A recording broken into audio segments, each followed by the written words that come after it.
Olá, gente. Bom dia, boa tarde, boa noite. Hoje nós vamos ver um pensador que ainda está vivo. Ele já tem mais de 90 anos, mas o seu pensamento está aí, no ar, para nós. Nós vamos falar algumas ideias do alemão filósofo e sociólogo Jürgen Habermas. O Habermas, eu vou falar Habermas porque é como ele é mais conhecido. O Habermas, ele faz parte do que a gente chama Escola de Frankfurt. A Escola de Frankfurt, como eu já havia feito um vídeo, ela é uma teoria crítica da sociedade, com base no marxismo, com base na psicanálise e com base na história. E outros elementos. Só que assim, são vários pensadores e são várias épocas a Escola de Frankfurt. Então assim, não é só um pensador. Então a gente vai ter ideias diferenciadas, mas com base nessas ideias que eu falei aí antes. E o Habermas, ele é considerado do segundo período da Escola de Frankfurt e ele traz algumas ideias bastante interessantes. Ele fez um estudo muito grande sobre a democracia, o que é a democracia, como ela surge, como ela acontece, por que ela acontece, por que ela deixa de acontecer. E ele vai falar também de razão. Aí que eu quero me deter com vocês. Razão. Para ele, ele falou de razão porque, na sua época e nos seus estudos, ele enxergou que a razão ela estava sendo instrumentalizada, é chamada de razão instrumental. Isso para ele é ruim, porque a razão não pode ser só um instrumento para um fim. A razão como instrumento, você vai usá-la como instrumento e alcançar um fim, que seria um fim técnico, um fim, você vai usá-la como um fim, e isso não está certo. Em oposição à razão instrumental, o Habermas vai propor a teoria da razão, vou até aqui, da razão comunicativa. Comunicativa. O que é isso? O que é a razão comunicativa? Você não pode considerar a razão como instrumento. Você tem que considerar o que está por trás da razão e como que a razão age. Então, ele vai criar o que a gente chama, até uma obra dele, a teoria da ação comunicativa.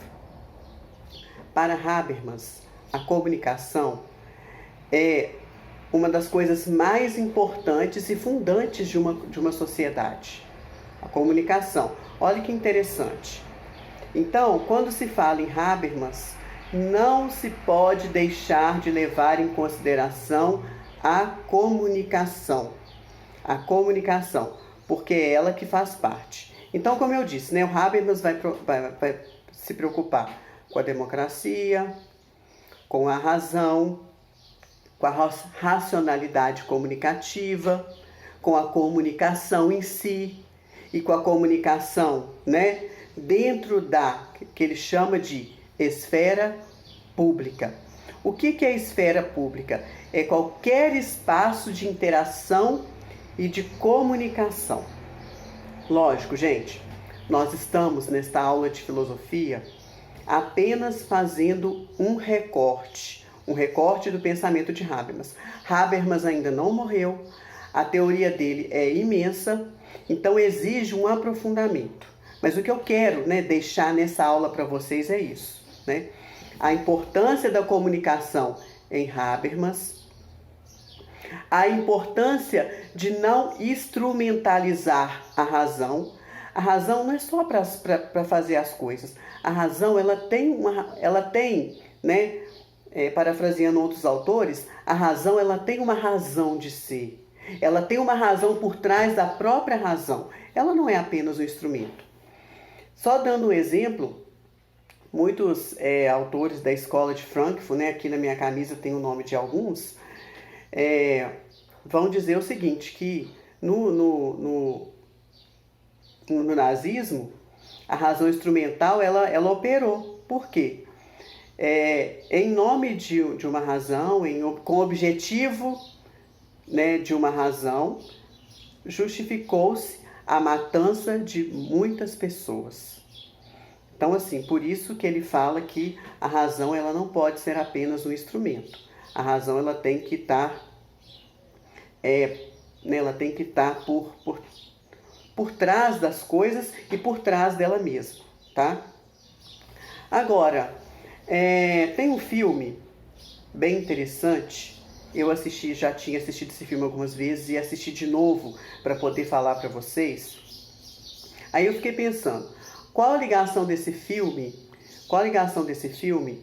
com o Habermas ou com a teoria da comunicação ou com, né? O filme se chama Um Sonho de Liberdade. Eu peço que você assista esse filme, leia o material escrito e escutem o que eu falei na aula de hoje e tentem fazer uma ponte, né? O personagem principal, os personagens que circundam lá, qual a razão de cada um? Eu quero que vocês prestem atenção em qual a razão de cada um. Qual que usa a razão instrumental? Qual deles usa uma razão comunicativa? Quem faz a comunicação? Quem faz as coisas acontecerem? E quem justifica as coisas com a sua própria razão? É isso que eu quero que vocês entendam. Gente, razão instrumental é uma razão que eu uso como instrumento para atingir determinado fim. É mais uma técnica, é mais tecnológica. E a razão comunicativa é aquela razão por trás da própria razão, por trás das ações humanas, por trás do próprio pensamento humano. Será que ficou claro? Ficou bem claro? Eu quero que você saia na aula de hoje diferenciando o que é uma razão instrumental e o que é uma razão comunicativa. E a grande importância da comunicação dentro do pensamento de Habermas, né? E que você possa aprofundar. É um pensador maravilhoso, é um pensador ainda vivo. Procurem pesquisar sobre a vida dele, sobre o pensamento dele e sobre a teoria da ação comunicativa e tantas outras coisas que ele traz para nós hoje. Mas que você possa entender então, né, a questão da razão comunicativa, a questão da democracia, a questão da esfera pública e a questão fundamental de considerar a razão como uma razão comunicativa. Será que ficou claro? Qualquer coisa, estou à disposição. E o filme é de 1994. Um Sonho de Liberdade. Um Sonho de Liberdade. Assistam e comparem com isso que eu expliquei aqui agora, né? Compare, né? Gente, o filme é muito interessante, né? Eu não vou falar nada do filme, não vou fazer nenhuma crítica, mas assim, eu quero que vocês comparem o filme com o que eu acabei de explicar, tá? Que tipo de razão está operando naquele filme, né? É uma razão instrumental? É uma razão comunicativa? Ou tem as duas, né? Como funciona a comunicação? Como a comunicação gera uma sociedade, né? É um filme que acontece ali, né? Vocês vão saber o cenário e tudo, não vou falar. E espero que ilustre a aula de vocês, tá? Bom dia, boa tarde e boa noite. Até a próxima.